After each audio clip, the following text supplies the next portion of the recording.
आखिर किन तीन देवताओं की यात्रा निकलती है और क्यों इनका विराट रूप है? आचार्य अशोक शर्मा।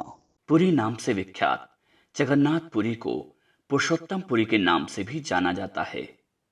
भगवान श्री जगन्नाथ की वैसे तो बहुत कथाएं हैं, परंतु इस कथा का महत्व बहुत अधिक है। कहा जाता है, एक बार भगवान सोते सोते राधे राधे बोलने लगे।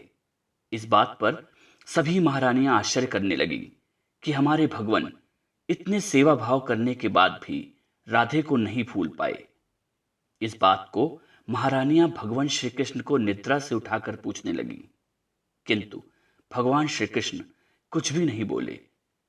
सभी रानियों ने माता यशोदा से निवेदन किया कि हम सब राधा और कृष्ण की रास लीलाएं सुनना चाहते हैं।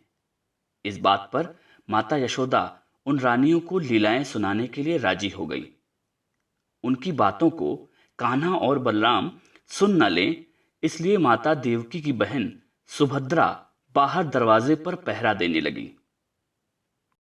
माता यशोदा ने कृष्ण की लीलाओं की गाथा आरंभ की और जैसे जैसे वो बोलती गईं, रानियां बातों में मग्न होती चली गईं। खुद सुभद्रा भी पहरा देने का ख्याल भूलकर उनकी बातें सुनने लगी। इस बीच भगवान कृष्ण और बलराम दोनों वहां आ गए और इस बात की किसी को भनक तक नहीं हुई। सुभद्रा भी इतनी मगन थी कि उन्हें पता ही नहीं चला कि कान्हा और बलराम कब वहां आ गए। भगवान कृष्ण और भाई बलराम दोनों भी माता यशोदा के मुख से अपनी लीलाओं को सुनने लगे।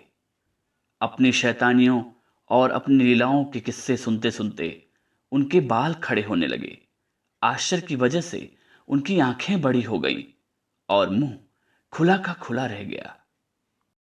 वहीं सुभद्रा भी इतनी मंत्रमुग्ध हो गईं कि वो प्रेम भाव में पिघलने लगी। यही कारण है कि जगन्नाथ मंदिर में उनका कद सबसे छोटा है। सभी कृष्ण जी की लीलाओं को सुन रहे थे कि इसी बीच वहां नारद मुनि आ गए। नारद जी सबके हाव भाव देखने लगे ही थे कि सबको एहसास हुआ कि कोई आ गया है। इस वजह से कृष्ण लीला का पाठ वहीं रुक गया। नारद जी ने ही श्री भगवान से ये प्रार्थना की कि हे भगवान, आप चारों के जिस महाभाव में लीन मूर्ति स्वरूप का मैंने दर्शन किया है, वह सामान्य जनों के दर्शन हेतु पृथ्वी पर सदैव सुशोभित रहे। महाप्रभु ने तथास्तु कह दिया। तब से तीनों प्रमुख देवता भगवान जगन्नाथ, बलभद्र और भगनी सुभद्रा को अलग अलग रथों में विराजमान किया जाता है। पूरी तरीके से सुसज्जित इस रथ यात्रा का नजारा भी भव्य दिखाई देता है।